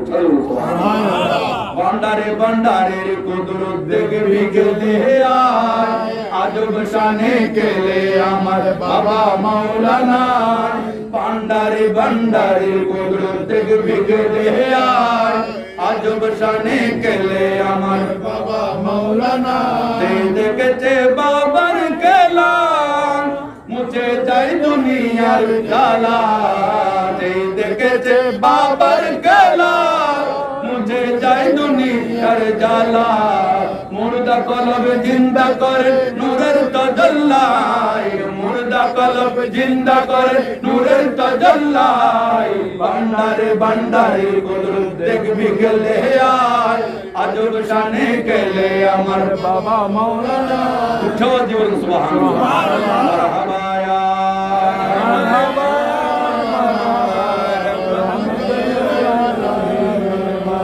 আমার কথা ছিল কোথায়? আল্লাহকে আল্লাহ আমরা বলছি, আল্লাহ কিন্তু আমাকে বান্দা বলেন না, তাহলে এখানে কোনো ফায়দা পাওয়া যাবে না। সুলতান বাজিদ বলছেন তোমাদেরকে অ্যারেস্ট করা হলো 3টা অপরাধে। শুধু তাই নয়, আমার আরামের গুণ কেন হারাম করলা, তার জবাবে তোমাদেরকে অ্যারেস্ট করা হলো।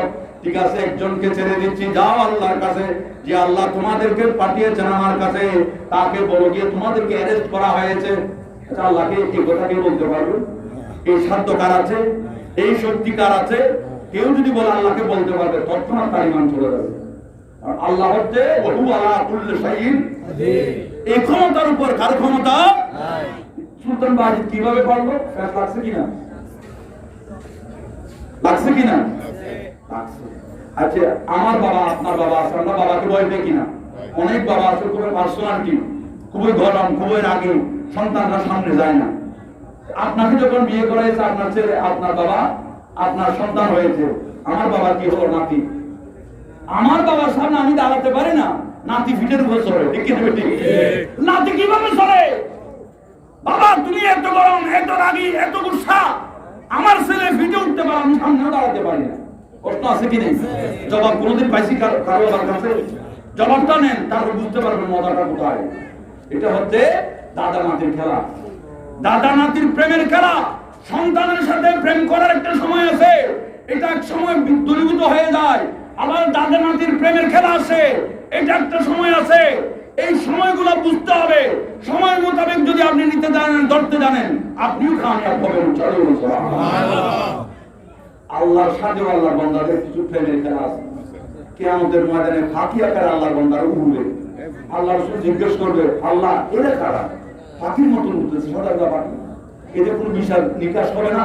বলে ইয়া রাসূলুল্লাহ, এগুলো আমার পাগল, এগুলো আমার, আমি ছাড়া কিছু বুঝে না, আল্লাহ ছাড়া কিছু। আল্লাহ ছাড়া যদি কিছু না বুঝে, মক্কার জমিনের মানুষেরা আল্লাহ তোমাকে চিনে বলেছে, আমাকে চিনে না বলছে। আর কি তোমাকে তো চিনেছে, তাদেরকে তুমি পাগল বানাও না কেন? তোমার বলছে এই পাগলরা আপনি রাসূল ছাড়া আমার জন্য পাগল হয় নাই, আপনি রাসূলকে নিয়ে আমার জন্য পাগল হয়েছে। রাসূল ছাড়া পাগল হবে না। মাথা কোথায়?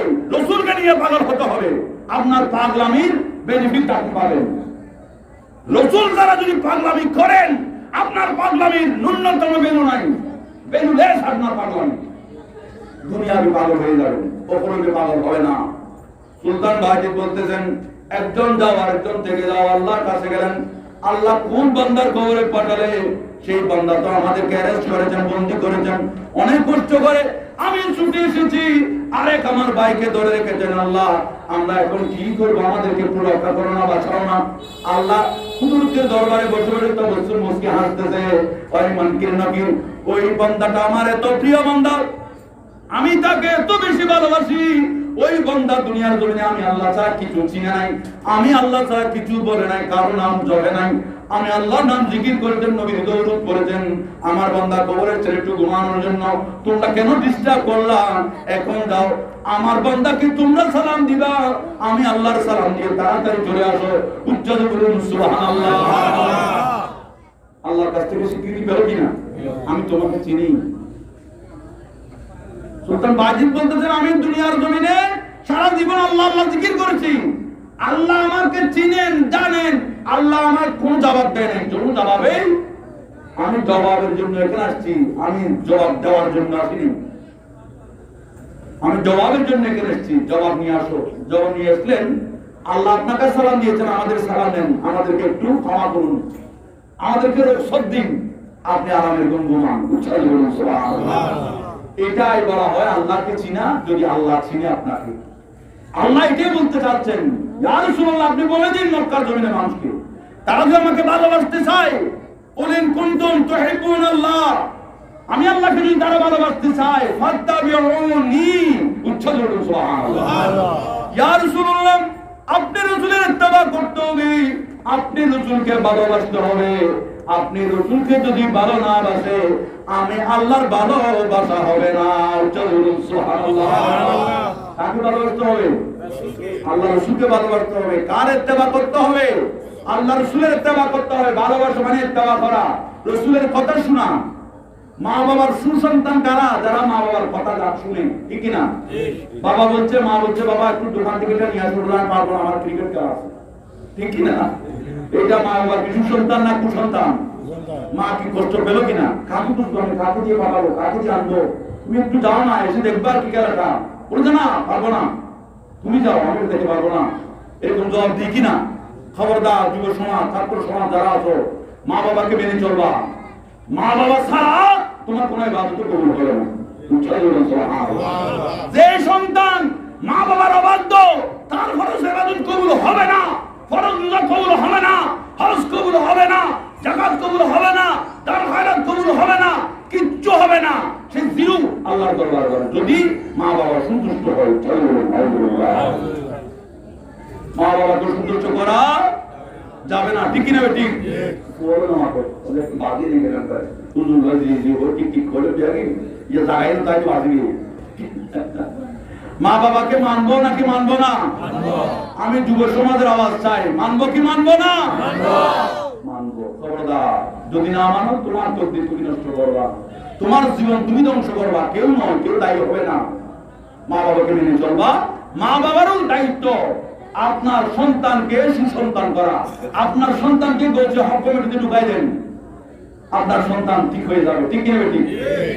গৌসুল আজম ভান্ডারী দয়া সাইজা বাবাজানের ফয়দাত যদি আসে, আপনার সন্তান কুসন্তান হতে পারবে না, সুসন্তান হবে ইনশাআল্লাহ। এইগুলা বলখালের জমিনে হাজার হাজার লক্ষ লক্ষ প্রমাণ আছে, আছে কি নাই? যদি প্রমাণ থেকে থাকে, আমরা যুব সমাজ সতর্ক, মা বাবা মেনে চলবো এবং আল্লাহর ওলি দরবারে যাবো। চলবো সুবহানাল্লাহ। ইয়া রাসূলুল্লাহ আমাকে যদি ভালোবাসতে চাই, আপনি রাসূলকে ইত্তেবা করতে হবে। ইত্তেবা শব্দের অর্থ তাফসীরের মধ্যে আসছে, আমাদের যে পিছনের জায়গাটা আছে এটাকে আমরা ফাসা বলি, ঠিক কি না? কোমর আর কি, এবং পিছনে এই সোজা সোজা জায়গায় দাঁড়িয়ে সামনের ব্যক্তিটা যেই ফাটা তুলবে ওই ফাটাতে রাখা, আরেক ফা তুলবে এই জায়গায় ফা রাখা, আমরা যেটাকে বলি কদম বা কদম, পিছনে পিছনে, এটাকে বলা হয় ইত্তেবা। উচ্চারণ করুন সুবহানাল্লাহ। অর্থাৎ আল্লাহ রাসূল যেভাবে শরীয়ত মেনেছেন, যেভাবে শরীয়ত তরিকত মেনেছেন, হাকিকত মেনেছেন, মারিফত মেনেছেন, ইবাদত করেছেন, পারিবারিক জীবন করেছেন, সামাজিক জীবন থেকে রাষ্ট্রীয় জীবন যেভাবে করেছেন সেভাবে করা, মানা, জানা, বুঝা, এটাকে বলা হয় ইত্তেবা। উচ্চারণ করুন সুবহানাল্লাহ। যদি এটা করি কি হবে? আল্লাহ এগুলো আমরা করব। আল্লাহ এখন আমাদের জন্য পুরস্কার ঘোষণা করতেছেন, ইন কুনতুম তুহিব্বুনাল্লাহ ফাত্তাবিউনি ইউহিব্বুকুমুল্লাহ, চলুন সুবহানাল্লাহ। ও দুনিয়ার মানুষ, তোমরা যদি আমার রাসূলকে যদি এইভাবে ইত্তেবা করো, ইউহিব্বুকুমুল্লাহ, আমি আল্লাহ তোমাদেরকে ভালোবাসবো, চলুন সুবহানাল্লাহ। আল্লাহর ভালোবাসা পেয়েছেন এখন? আল্লাহর ভালোবাসা কোথায় বুঝেছেন? বুঝাচ্ছে কোথায়? কথা বুঝবো আল্লাহ সিটিং ভাষায় মাই সিটিং বাকি ফেল তো শুরু এই কারণে কথা সুন্দর আল্লাহ সুন্দর করে বলতে কথা বুঝতে লাগুন না কি বুঝছেন দেব আল্লাহ কইলে তুমি সমাজ এই যে কথা আল্লাহ রাসূল আল্লাহকে ভালোবাসতে চাইলে আল্লাহ রাসূলকে ভালোবাসতে হবে, আল্লাহ রাসূলের ইত্তেবা করতে হবে। আল্লাহ বলতে যদি এটা করো আমি তোমাদের জন্য পুরস্কার ঘোষণা করতেছি, ইউহিব্বুকুমুল্লাহ, আমি আল্লাহ তোমাদেরকে ভালোবাসবো। এতই তো তোমরা বলছো তোমরা আমাকে ভালোবাসো ভালোবাসো ভালোবাসো, আমি সারা দিই নাই। আমার সারা পেতে হবে না, আমাকে জিজ্ঞেস করতে হবে না, আমার রাসূলকে ভালোবাসো, আমি অটোমেটিকলি তোমাদেরকে ভালোবাসবো। শুধু এটা নয়, পুরস্কার আরো আছে। ইউহিব্বুকুমুল্লাহ ওয়া ইয়াগফির লাকুম যুনুবাকুম, তোমাদের জীবনের গুনাহ maaf করে দেব। যারা আমি আল্লাহর রাসূলকে ভালোবাসবা, আমার রাসূলকে ভালোবাসবা, আমার রাসূলের ইত্তেবা করবা, আমি আল্লাহ তাদেরকে ভালোবাসবো, তাদের জীবনের গুনাহ maaf করে দেব। চলুন সুবহানাল্লাহ। ওয়া ইয়াগফির লাকুম যুনুবাকুম, কুম মানে সমস্ত, তার মিন কুম শব্দের অর্থ হচ্ছে সমস্ত। এখানে সাতা কুটিও বেঁচে থাকবে না, সমস্ত গুনাহ, আগাগোড়া গুনাহ, শুরু থেকে শেষের গুনাহ, সব গুনাহ maaf করা হবে, একটা গুনাহ রেখে দেওয়া যাবে না। চলুন সুবহানাল্লাহ। আল্লাহু গফুরুর রহিম, চলুন সুবহানাল্লাহ। আমরা মনে মনে ভাববো আমরা তো অঙ্ক করি, আমরা অঙ্ক বান্দা, ঠিক কিনা? আমি তো অনেক গুনাহ করেছি, আমার গুনাহকে আল্লাহ maaf করবে, এরকম সন্দেহ হয় কিনা? এই সন্দেহটা গুনাহ, এই সন্দেহ করাটাও গুনাহ। কারণ আমরা যা গুনাহ করি তার চেয়ে বেশি আল্লাহর রহমত। আল্লাহ বলছেন তোমরা যদি দুনিয়ার সমতুল্য গুনাহ করো, আমি রহমান রহিম গফুর রহিম, আমার গাফফারিয়তের জজবা, রহমানিয়তের জজবা এর চেয়েও বড়। তোমার গুনাহ ঠাই হবে না আমার রহমতের ছাড়কা ছড়ে, কোথায় ছড়ে যাবে? সন্দেহ করিও না। আল্লাহু গফুরুর রহিম, আমি এমন আল্লাহ, আমি এমন স্রষ্টা, আমি এমন প্রভু, চোখের পলক করে ছুটে ক্ষমা করে দিতে পারি। কোন শর্ত এবং স্বার্থ ছাড়া ক্ষমা করতে পারি, তিনি হচ্ছেন আমি। লা ইলাহা ইল্লাল্লাহ। তাহলে মূল কোথায়? রাসূল। মূলকে মূল হচ্ছে রাসূল। রাসূলকে ভালোবাসতে হবে। আজকে আনোয়ার হোসেন ভাই এবং এনাম হোসেন ভাই আল্লাহ রাসূলকে ভালোবেসে আজকে মাহফিলের আয়োজন করেছেন, ঠিক কিনা? যারা ভালোবেসে করবেন তারা বেনিফিট পাবেন। ইমামে আহলে সুন্নাত আলা হযরত আহমদ রেজা হাফেজ বেরলভী রাহমাতুল্লাহ আলাইহি, আপনার নাম শুনেছেন, যাকে এশিয়া মহাদেশের মধ্যে আহলে সুন্নাত ওয়াল জামাতের ইমাম বলা হয়। আহলে সুন্নাত ওয়াল জামাতের আমাদের ইমাম, আমাদের ইমাম, দ্বিতীয় ইমাম বাংলার জমিনে রয়েছেন, তিনি হচ্ছেন ইমামে শেরে বাংলা আল কাদির রাহমাতুল্লাহ, আহলে সুন্নাত ওয়াল জামাতের ইমাম। তারা যা করেছেন যা বলেছেন তাই আমরা মানছি, ঠিক কিনা? ঠিক। ইমামে আহলে সুন্নাত আলা হযরত ফজলে বেরলভী রাহমাতুল্লাহ আলাইহি, তিনি প্রতি বছর ঈদে মিলাদুন নবীর মাহফিল করতেন, ঈদে মিলাদুন নবীর উরুস করতেন। একটা দুটা গরু জবাই করে নয়, কয়েকটা মুরগি জবাই করে নয়, শত শত গরু ছাগল জবাই করে। চলুন সুবহানাল্লাহ। শত শত গরু ছাগল জবাই করে তিনি ঈদে মিলাদুন নবী করতেন। এক সময় এসে তিনি আর্থিক নিঃস্ব হয়ে গেলেন, তার কাছে কোনো তেমন কোনো সম্পদ ছিল না, একটা গরু কেনার মতন, ছাগল কেনার মতন। বিবিকে জিজ্ঞেস করলেন, বিবিরে আমার ঘরে কি আছে? বললেন, হুজুর আমার ঘরে কিছু সোনা বুট আছে। চলুন সুবহানাল্লাহ। একটু করে কি আছে? এগুলা পানিতে ভিজার দাও, এগুলো সেদ্ধ করো, রান্না করো এবং বেজে পুরে আমার সামনে নিয়ে আসো, আমি একটু ঈদে মিলাদুন নবীর ফাতিহা দিব। চলুন সুবহানাল্লাহ। হুজুর আপনি প্রতি বছর অনেক বিশাল আকারে ঈদে মিলাদুন নবীর মাহফিল করতেন, উরুস করতেন, আজকে কোথায়? বলে যে আমার কাছে টাকা নাই, পয়সা নাই, আমি কোথা থেকে করবো? বিশাল আকারের কাজ করতে বিশাল টাকার প্রয়োজন। আমার টাকা তো নিঃশেষ হয়ে গেছে, আমার কাছে যা কিছু আছে আমার রসুলের ফাতে আমি বাদ দিব না, ঈদে মিলাদুন নবী বাদ দিব না, ঈদে মিলাদুন নবী করবো আমার সমর্থন অনুসারে। হযরত ইমামে আলা হযরত রাদিয়াল্লাহু তাআলা তিনি সালামগুলো সামনে নিয়ে মিলাদ কিয়াম করলেন, ফাতিহা পাঠ করলেন, আমার রাসূলকে সালাতু সালাম পেশ করলেন। সালাতু সালাম পেশ করতেন, ফাতিহা দিচ্ছেন বটে, ইমাম আহলে সুন্নাত জোর জোর করে কাঁদতেছে, এমন কান্নার রোল ছেড়ে দিলেন, ইয়া রাসূলুল্লাহ প্রতি বছর ব্যাপক আকারে বিশাল আকারে আমি ঈদে মিলাদুন নবী করতাম, আজকে আমার সমর্থন নাই, টাকা নাই, পয়সা নাই বলে আমি কিছু সালাবুর নিয়ে ফাতিহা দিয়ে ইয়া রাসূলুল্লাহ আপনার রূহের উপর বকশিশ করে দিলাম। ইয়া রাসূলুল্লাহ আমি আলা হযরতের আহমদ রেজার ফাতিহা তুমি কবুল করো, চলো সুবহানাল্লাহ। ফাতিহাটা দিয়ে কি দিনা হুজুরকে ডেকে আমরা ফাতিহা দিয়েছি কিনা? এই ফাতিহা দেওয়া ইমাম আহলে সুন্নাতের সুন্নাত, চলো সুবহানাল্লাহ। ফাতিহা দিলেন কিন্তু ওনার মন শান্তি হয় নাই, মন শান্তি আমি আমার রাসূলের ফাতিহা ব্যাপক আকারে কেন করতে পারলাম না, এই দুঃখে এই সুখে কান্নার রোল ছেড়ে দিলেন। কাঁদতে কাঁদতে ইমাম আহলে সুন্নাত ঠান্ডা লাগা পেশে গেলেন, ঘুমায় গেলেন। ঘুমের মধ্যে দেখতেছে আমার রাসূল প্লেট নিয়ে আমার রাসূল সানাবুট খাচ্ছে, উচ্চারণ করুন সুবহানাল্লাহ। প্লেটের মধ্যে সানাবুট, কোন সানাবুট?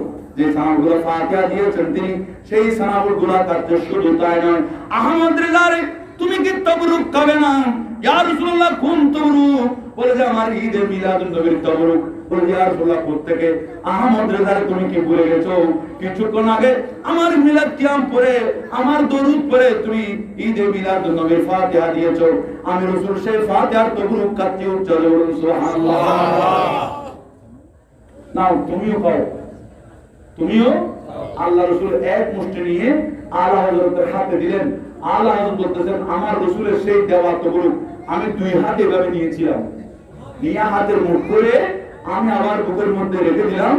এইভাবে ঘুমামি, ঘুম থেকে যখন উঠলাম কিন্তু আমি কি স্বপ্ন দেখলাম, আমার রাসূল আমার সানাবুট তবরুক খাচ্ছে, আমাকেও দিল। হ্যাঁ, আমি কি স্বপ্ন দেখলাম, তার হাতে যে সানাবুট আছে এখনো তার খবর নাই।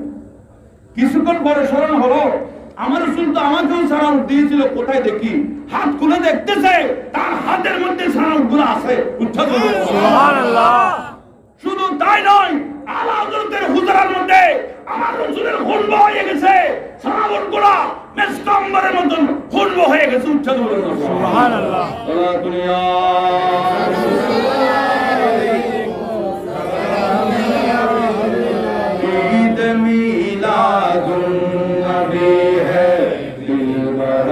मसरूर है, ईद दीवानों की तौबा रबीउन नूर है, ईद मिलादुन नबी है, दिल बड़ा मसरूर है।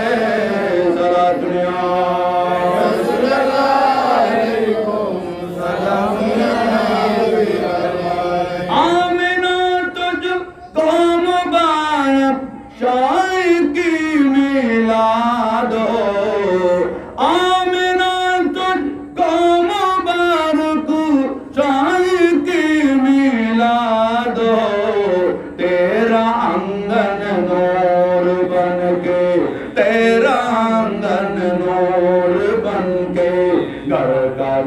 सब नूर है, ईद मिलादुन नबी है, दिल बड़ा मसरूर है, ईद दीवानों की तौबा रबीउन नूर है। सलातुन या रसूलल्लाह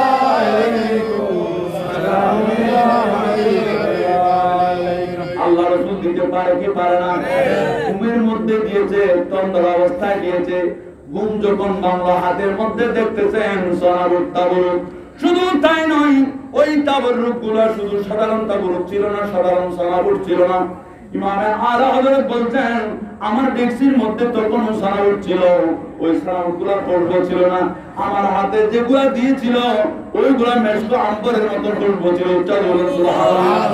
শুধু তাই নয়, আমার রাসূল আমার হুজরায় তশরিফ পেনেছেন, এটা কোনো সন্দেহ নাই, কসম করে বলছি। কারণ আমার রাসূলের খুশবু আমার গুজারের মধ্যে এখনো পাওয়া যাচ্ছে। আল্লাহ রাসূল আসে কিনা? আল্লাহ রাসূল দেয় কিনা? দিতে পারে কিনা? কেমনে পারে? আল্লাহ দিয়েছেন বলে, ঠিক কিনা বেটি? এখানে শিরিক হওয়ার কোনো অবকাশ আছে? ইমামে আহলুস সুন্নাত গাজী মিল্লাত আল্লামা আজিজুল হক আল কাদেরী শেরে বাঙ্গালী রাহমাতুল্লাহ আলাইহি যখন ওয়াহাবিরা বন্দিকার জমিনে মেরে যখন ফেলে দিলেন ঠাটার বনের মধ্যে, ইমামে শেরে বাংলা মারা গেছেন। ইমামে শেরে বাংলাকে খুঁজে সবাই জেনারেল হসপিটালে নিয়ে আসছেন। জেনারেল হসপিটালের মধ্যে শত শত ডাক্তাররা গিয়ে ধরলো, হাতের ফাঁস দেখতেছে, দেখতে দেখতে বলতেছে হুজুর বেঁচে নাই। ইন্না লিল্লাহি ওয়া ইন্না ইলাইহি রাজিউন। হুজুর মারা গেছেন, কাটিয়ে নিয়ে আসো, নিয়ে যাওয়ার ব্যবস্থা করো। হাজার হাজার লক্ষ লক্ষ আশিকের রাসূল জেনারেল হসপিটাল আন্দরকিল্লা দেওয়া করেছে। কেউ যদি বলে ইমাম শের বাংলা ইন্তেকাল করেছেন, বাংলার জমিনে ওয়াহাবিদের অস্তিত্ব থাকবে না। উচ্চারণ করুন সুবহানাল্লাহ। এটা তো স্লোগান চলতেছে। যদি হুজুর মারা গেছে এই কথাটা হয়, বাংলার জমিনে ওয়াহাবিদের অস্তিত্ব জীবিত করে ফেলবো আমরা সুন্নিরা। এরকম এক হয়ে গেছে সবাই। এখন যারা নিকটস্থ ছিল এরা বলতে হুজুরের মৃত্যুর পরে যদি এখন বলি, তাহলে বাংলার জমিনে চট্টগ্রাম হাজার হাজার মানুষ মারা যাবে। আশিক রাসূলুল্লাহ মানবে না, কে মরছে কে মারছে এগুলো বুঝবে না। তাকে হারালাম, কেন হারালাম? তোমার জন্য হারিয়েছি, তোমাকে টাকার দরকার নাই। আর এরকম মানুষ খেপে যাবে। তখন কি করলেন? সবাই গোপন করলেন, কেউ বলছেন না। এমন মুহূর্তে ইমামে আহলুস সুন্নাত কাজী নুরুল ইসলাম হাশিমি সাহেব কিবলা রাহমাতুল্লাহ আলাইহি তিনি জেনারেল হসপিটালে উপস্থিত হলেন। জেনারেল হসপিটালে যখন উপস্থিত শরীর চলতেছে, ডাক্তাররা বলতে মারা গেছেন হুজুর। নুরুল ইসলাম হাশিমি সাহেব হুজুর বলতেছেন, না এই কথাটা কাউকে বলা যাবে না, গোপন রাখুন। এটা কি রাখুন? গোপন রাখুন, কাউকে বলা যাবে না, বললে অসুবিধা হবে। এরকম যখন বলতে বলতে জানালা দিয়ে ইমামে শেরে বাংলা রাহমাতুল্লাহ হাতে এভাবে রাখতেছেন, হাতে এভাবে কিনে মারা গেছে হুজুর তো রাখতেছে। এবার কাজী নুরুল ইসলাম হাশিমি হুজুর দূরে ঘর ভিতরে ঢুকলেন কেবিনের মধ্যে। কেবিনের মধ্যে ঢুকে হুজুর তখন ভালো করে কথা বলতে পারছেন না, আস্তে আস্তে বলছেন, আয় নুরুল ইসলাম হাশিমি, শুনো, আমি মারা গেছিলাম, এটা সত্য। সুবহানাল্লাহ। আমি যে মারা গেছি এটা মিথ্যা? আমি যে মারা গেলাম এতে কোনো সন্দেহ নাই। আমি মারা গেছি, আমার রূহ নিয়ে আজরাইল চলে যাচ্ছে, আমার রূহ নিয়ে আজরাইল চলে যাচ্ছে। কিন্তু ফটিকছড়ির জমিনের আমার গৌসুল আজম মেজবান্ডারি আহমদুল্লাহ গৌসুল আজম মেজবান্ডারি মাজারে পাকে ছিল না। আমার আহমদুল্লাহ মেজবান্ডারি মদিনায় মনোয়ারা গিয়ে হাজির হয়ে গেছেন। ইয়া রাসূলুল্লাহ সাল্লাল্লাহু তাআলা আলাইহি ওয়াসাল্লাম, যদি ইমাম শেরে বাংলা যদি আজিজুল হক আল কাদেরী যদি মারা যায়, এই চট্টগ্রামের জমিন নয় বাংলার জমিনে ইয়া রাসূলুল্লাহ আপনার জিকির চলবে না, আপনার দরুদ চলবে না, নামাজ পড়বে কিন্তু মরা কলম নিয়ে নামাজ পড়বে। উচ্চারণ করুন সুবহানাল্লাহ। আশিকের রাসূলের অস্তিত্ব থাকবে না, আশিকের রাসূল জন্মাবে না, সবাই মরা মুসলিম থাকবে। যাদের প্রয়োজন, আমি রাসূলের কাছে নাই, আপনি রাসূলের কাছে নাই, আমি গৌসুল আজম আহমদুল্লাহ মেজবান্ডারি নাই, হুদু হুদা লা ইলাহা ইল্লাল্লাহ পর্যন্ত ওই ধরনের মুসলমানের দাঁড় দাঁড় না। উচ্চারণ করুন সুবহানাল্লাহ। আল্লাহ রাসূল বললেন, আহমদুল্লাহ কি করতাম কি করতাম? বলে আজিজুল হকের রূহ ফেরত দিতে হবে। উচ্চারণ করুন সুবহানাল্লাহ। আজিজুল হকের রূহ ফেরত দিতে হবে। ইয়া রাসূলুল্লাহ, আমি আপনার আওলাদ, আমি আপনার সন্তান, আমি এসেছি আপনার নিয়ে, কিন্তু চাই না, চাইব না, আজিজুল হকের রূহ চাই। নারে তাকবীর, নারে রিসালাত, নারে গাউসিয়া, গৌসুল আজম মেজবান্ডারি। আজিজুল হকের রূহ চাই। আল্লাহ রাসূল তৎক্ষণাৎ আল্লাহর কাছে দরখাস্ত করলেন, রব্বুল আলামিন আমার একটা দরখাস্ত। আল্লাহ রাসূলের দরখাস্ত ফেরত যাবে না, না। তৎক্ষণাৎ মাস পর থেকে আজরাইলকে আবার ব্যাগ দেওয়া হয়েছে। বর্ণনা করতেছেন কে? আজিজুল হক শেরে বাংলা আল কাদেরী রাহমাতুল্লাহ আলাইহি। বলতেছেন কাকে? হাশিম শাহ হুজুরকে। হাশিম শাহ হুজুরের সজমানে আমি শুনেছি এই কথাটা, অনেকবার বলেছেন এই কথাটা, অনেকবার বলেছেন। আজ থেকে 3 বছর আগে হুজুর স্বাভাবিক যখন চলাফেরা করতে পারতেন, তখন কুলসির হানকা শরীফে আঞ্জুমানে মুত্তাবিইন গৌসে মেজবান্ডারি শাহ এমদাদিয়া বাবাজান কেবলার আসনের মধ্যে বুখারী শরীফের দাওয়াতের মধ্যে আমিও ছিলাম। ওইখানে এমদাদ বাবাজান কেবলা সাহেব আলমের ওসিয়তে নির্দেশে হাজী হুজুর কেবলা এই ওয়াকিয়াটা পুনরাবৃত্তি করেছিলেন। কিভাবে আল্লাহ রাসূলের কাছ থেকে গৌসুল আজম মেজবান্ডারি রূহ নিয়ে আজলকে ফেরত দিলেন, এই ওয়াকিয়াটা বর্ণনা করেছেন। সুবহানাল্লাহ। আজল কাদরি বলতেন, আমাকে আহমদুল্লাহ মেজবান্ডারি হযরত কিবলায়ে কাবা আর আমার রাসূলের সুপারিশে রূহ নিয়ে দিয়েছেন, আমি জীবিত হয়েছি এখন। উচ্চারণ করুন সুবহানাল্লাহ। আল্লাহর ওলিদের দ্বারা সম্ভব কিনা? সম্ভব। যদি এটাই বলছিলাম, যদি আমরা সঠিক কাজে থাকতে পারি। উচ্চারণ করুন সুবহানাল্লাহ। সালাতুল ইয়া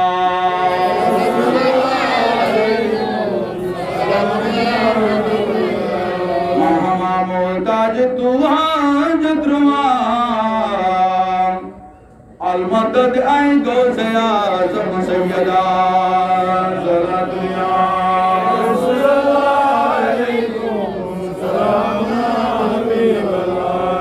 বলছিলাম আল্লাহ রাসূল দিতে পারে কি পারে না?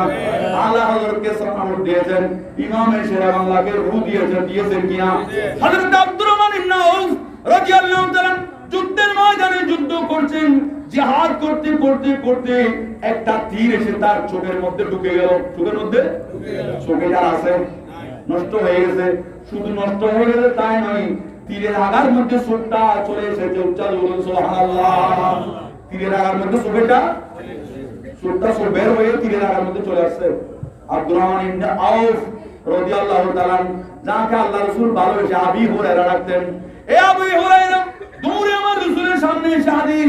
ইয়া রাসূলুল্লাহ সাল্লাল্লাহু তাআলা আলাইহি ওয়াসাল্লাম, জিহাদ করতে গিয়ে আমার একটা চোখ তীরের আগার মধ্যে চলে আসছে। আল্লাহ রাসূলের চোখটা কোথায়? বলে, ইয়া রাসূলুল্লাহ চোখ আমার হাতে। বলে, ইয়া রাসূলুল্লাহ এই চোখটা আপনি একটু লাগাই দেন, হাতে একটু লাগাই দেন।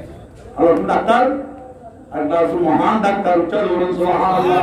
ইয়া রাসূলুল্লাহ আমার চোখ চলে গেছে, অর্ধেক দেখতে অর্ধেক দেখছি না, আর একটা চোখ যদি থাকে আমি আরো বেশি যুদ্ধ করতে পারবো। আমার রাসূল বললেন, ও আবু হুরায়রা তুমি ধৈর্য ধারণ করো, সবর ধারণ করো। কিয়ামতের ময়দানে আল্লাহ তোমাকে এমন একটা চোখ দিবে, যে চোখ দিয়ে তুমি আর কাউকে দিবে না, আল্লাহকে কেউ দেখবে না। ওই চোখ দিয়ে তুমি আল্লাহকে পর্যন্ত দেখবা। উচ্চারণ করো সুবহানাল্লাহ। আবু হুরায়রা বলতে সাদ্দাতা ইয়া রাসূলুল্লাহ, ইয়া রাসূলুল্লাহ আপনি ঠিক বলেছেন, আপনার ঠিক কথা আমি বিশ্বাস করি, আমার ঈমান আছে। আল্লাহ কিয়ামতের ময়দানে আমাকে একটা চোখ দিবে, সেই চোখ দিয়ে আমি আল্লাহকে দেখব। আলহামদুলিল্লাহ। ইয়া রাসূলুল্লাহ আপনার কাছ থেকে চাচ্ছি, আল্লাহ তুমি সাথে চাই, ইয়া রাসূলুল্লাহ আপনার কাছ থেকে চাচ্ছি এই চোখটা একটু লাগাই দেন না। আবু হুরায়রা ধৈর্য ধারণ করো, মারিফাত ফাঁস করিও না, হাকিকতকে বেফাস করিও না, শরীয়তের মধ্যে থাকো। আল্লাহ তোমাকে এমন একটা চোখ দান করবে, ওই কিয়ামতের ময়দানে মানুষ যা দেখবে না তুমি তা দেখতে পারবে। উচ্চারণ করুন সুবহানাল্লাহ। ইয়া রাসূলুল্লাহ আমার ঈমান আছে, আমার বিশ্বাস আছে, আমার রাসূল যা বলে সত্য বলে, ঠিক বলে, তা বাস্তবায়ন হবে। ইয়া রাসূলুল্লাহ আপনার কাছ থেকে চাচ্ছি একটা চোখ। কয়টা দরখাস্ত? দুইবার করলেন। আবু হুরায়রা ধৈর্য ধারণ করো, আল্লাহ তোমাকে কিয়ামতের ময়দানে এমন একটা চোখ দিবে, কবর ভিতর থেকে মানুষ উঠবে, কেউ দেখবে না।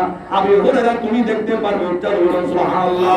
জান্নাত কেউ দেখবে না, কিয়ামতের ময়দানে দাঁড়িয়ে, কিয়ামতের ময়দানে তুমি দাঁড়িয়ে থাকবে। জান্নাতে তোমার জন্য যে মহল সৃষ্টি করা হয়েছে, সেই মহল তুমি কিয়ামতের ময়দানে দাঁড়িয়ে দেখবে। উচ্চারণ করুন সুবহানাল্লাহ। ইয়া রাসূলুল্লাহ আমার বিশ্বাস আছে, আমার ইরাদা আছে, আমার ইয়াকিন আছে, আমার ঈমান আছে। আল্লাহ আমাকে একটা চোখ দিবেন, আলিশান চোখ, বেমিসাল চোখ, কোনো সন্দেহ নাই। ইয়া রাসূলুল্লাহ আপনার কাছ থেকে একটা চোখ চাই। বান্দা কি নসর বান্দা? কি বলেন? নসর বান্দা ছাড়বে না, দিতে হবে। আল্লাহ রাসূল এদিকে দেখলেন, কারণ আল্লাহ রাসূল নবীগণ নিজেদেরকে ফাঁস করতে চায় না, বলি আল্লাহগণ নিজেদেরকে প্রকাশ করতে চায় না, এরা এদেরকে গোপন করে। উচ্চারণ করুন সুবহানাল্লাহ। আমরা তো দেখাইতে চাই, ঠিক কিনা? আমাকে দেখুক, আমাকে জানুক, আমাকে এরকম বলুক, এটা বলতে বলতে আমরা বাবা নিজের বাহাদুরি, নিজের তাকাব্বুরি, এগুলো মিটানোর জন্য গৌসুল আজমের গলার কাছে আসুন, মিটে যাবে। উচ্চারণ করুন সুবহানাল্লাহ। দুনিয়ার জমিনে নিজেকে জিরো করে ফেলান, খবরে হিরো হয়ে যাবেন। ঠিক কি না? ঠিক। এই কথাগুলোকে জেনারেল কথা, এগুলো জেনারেল কথা, এগুলো তরিকতের কথা বলছি আপনাদের, সবাইকে বলি না, আপনাদেরকে বলছি। কেন জানি না, কেন বলছি এটা জানি না, আপনাদেরকে বলছি। এগুলো বেসিক কথা। এগুলো আপনি টাকা দিয়ে আনেন, 30,000 টাকা দিয়ে আনেন, এগুলো বলে কিনা দেখেন, প্রমাণ দিতেও পারবেন না, বলতেও পারবেন না। এগুলো বেসিক কথা, মূল কথা। মুসলমানরা দয়া না করলে এগুলো আসবে না। ঠিক কিনা? আল্লাহ রাসূলের নূরানি মদিনা ওয়ালার ফয়জ না হলে এই কথাগুলো আসবে না। কারণ এই কথাগুলো টাকা দিয়ে হওয়া যায় না। এগুলো প্রেমের কথা। কিসের কথা? প্রেমিক প্রেমিকের কথা। প্রেমিক প্রেমিকা টাকা দিয়ে আদায় হয় না, টাকা দিয়ে মূল্যায়ন হয় না, অর্থ দিয়ে মূল্যায়ন হয় না, কোন কিছু দিয়ে মূল্যায়ন হয় না। এটা মনের আবেগ। এটা ঈমানের আবেগ। ঠিক কিনা বেটি? আল্লাহ আমাদেরকে কবুল করুন। আল্লাহুম্মা সাল্লি আলা সাইয়্যিদিনা মাওলানা মুহাম্মদ ওয়া আলা আলি সাইয়্যিদিনা। ইয়া রাসূলুল্লাহ, আমার বিশ্বাস আমাকে একটা চোখ দেন। আপনি তো দিতে পারেন, আপনি দিতে পারেন, আপনার কাছ থেকে যাই। আমার রাসূল দিক দিক তাকিয়ে বলে যে চোখটা দাও। চোখটা নিয়ে আমার রাসূল থুতু মুবারক লাগালেন। থুতু মুবারক লাগিয়ে চোখটা চোখের জায়গায় লাগাই দিলেন। চোখটা যখন লাগাই দিলেন, আবু হুরায়রা চোখটা খোলো। আবু হুরায়রা চোখ করলেন। আবু হুরায়রা কি দেখতেছো? বললেন, ইয়া রাসূলুল্লাহ, আমি পশ্চিম দিকে বসে আছি, আমি হানায় খাওয়া দেখতে পাচ্ছি। শুধু তাই নয়, পৃথিবীর সর্বপশ্চিম দিক পর্যন্ত দেখা যাচ্ছে। ওটা হলো সুবহানাল্লাহ। আবু হুরায়রা একটু উপরের দিকে যখন তাকালেন, আবু হুরায়রা আল্লাহু আকবার করে ডাক দিলেন, ইয়া রাসূলুল্লাহ, আমি আরশে আযম দেখতে পাচ্ছি। ওটা হলো সুবহানাল্লাহ। আল্লাহ যেটা দিবে সেটার তাকত শক্তিগত হবে। ইয়া রাসূলুল্লাহ, আপনারটা দিয়ে আমি আরশে আযম দেখছি, আমি তাজুল সারা দেখছি, সর্বশেষ দেখতে পাচ্ছি, সমস্ত মখলুকাত দেখতে পাচ্ছি। ইয়া রাসূলুল্লাহ, আপনি নির্দেশ দিলে আমি আল্লাহর মখলুকাত কত হাজার, কত লক্ষ, কোটি আছে, এই চোখ দিয়ে দেখে দেখে গণে গণে বলতে পারবো। সুবহানাল্লাহ। বিশ্বাস হয় কথাগুলা? मर्द जोली मेरी या मोहम्मद, लौट कर मैं न जाऊंगा। যাবো না আমি। দাও আমার জলি বলে দাও, আমি যাব না। আপনার গোলাম এসেছি, আপনার গোলাম এসছে, এই গোলাম খালি যাবে না। মর্দ জলি মেরি ইয়া মোহাম্মদ, ইয়া রাসূলুল্লাহ, আমার জলি, আমার জয়লা বলে দেন, যাব না। এগুলো প্রেমের কথা বলতে পারবে কেউ? এই কথা বলা কারো শব্দ আছে আল্লাহ রাসূলকে? শব্দ নাই, শব্দ তার আছে যদি প্রেমিক হতে পারেন। এই জন্য ভালো যদি বাঁচতে হয় নবীকে বাসুন, ভালো যদি বাঁচতে হয় নবীকে বাসুন। নবী তরানে ওয়ালা, নবী বাঁচানে ওয়ালা, নবী তরানে ওয়ালা, নবী বাঁচানে ওয়ালা। প্রাণের চেয়ে প্রিয় তাই নবীকে জানুন, ভালো যদি বাঁচতে হয় নবীকে বাসুন, ভালো যদি বাঁচতে হয় নবীকে বাসুন। মারহাবা ইয়া মারহাবা ইয়া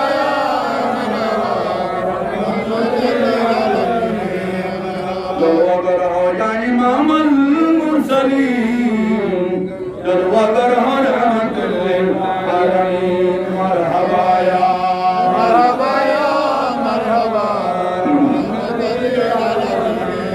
জলওয়াগর হো ইয়া শফিউল মুজনিবিন, জলওয়াগর হো রহমাতুল লিল আলামিন। মারহাবা